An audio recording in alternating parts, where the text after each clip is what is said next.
Good afternoon mga katami. At ito, manhole pa rin ang gagawin namin. Ayan.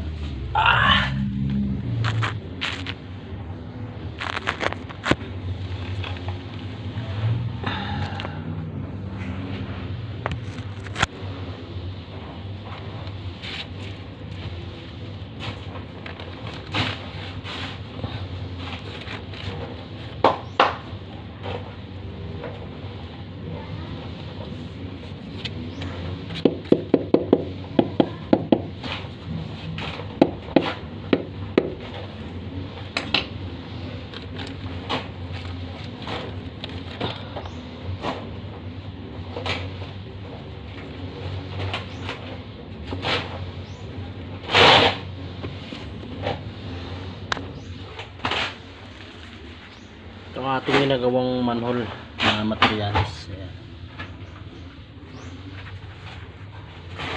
Bricks para matibay.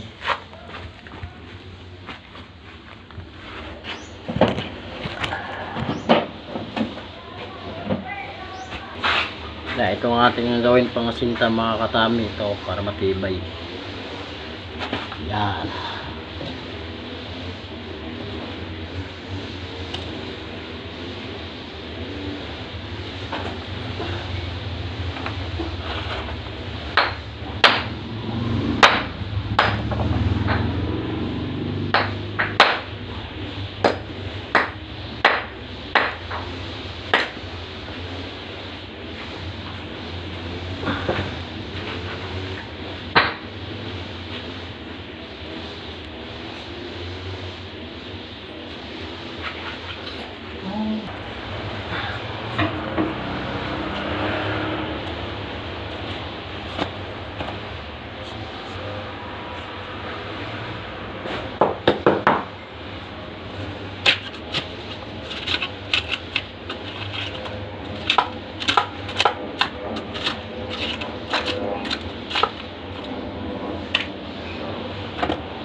Ayan na guys ang ating ginagawa ng mga manhole. Ito.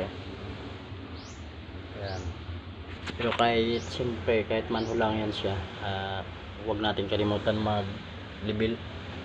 Pero siyempre matibay na ang ating ginawa. Bricks na para sa loob na lang ang plastering nya. Kasi itong laging problema nila dito, barado. Kaya ginawa na natin ng mga catch basing. Ayan, kung titingnan nyo mga katami, napakasimple lang ng ating ginagawa. Pero pagka mismong ginagawa mo na, talagang napakahirap. Pero siyempre tiyagaan lang to mga katami. Kaya mga katami, nahihirapan tayo kasi lahat ng tubo na andito. Ayan. Tapos hindi pa siya yung nakasentro mismo. Laging mga, ang tama niya mga nasa gilid. Kaya mahirap talaga ang renovate mga katami. Ayan. So, dito na natin siya nilagay. 45 degree na lang. Saka ito. So maglagay pa tayo isa dito sa taas mga katami. Mayroon pa doon dito.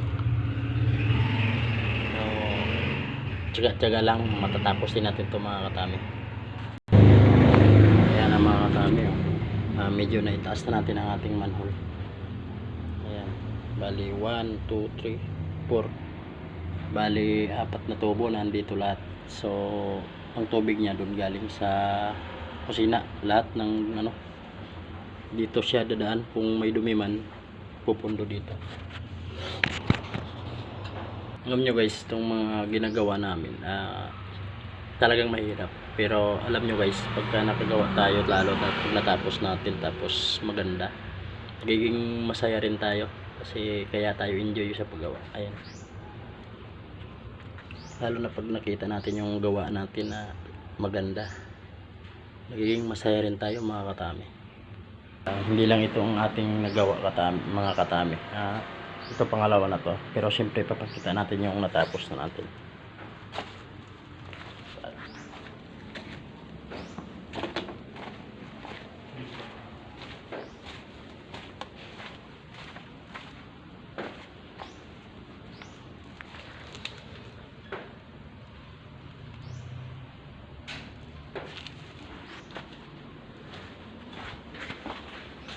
Yan guys, at hanggang dito na lang ang ating video. Thank you for watching.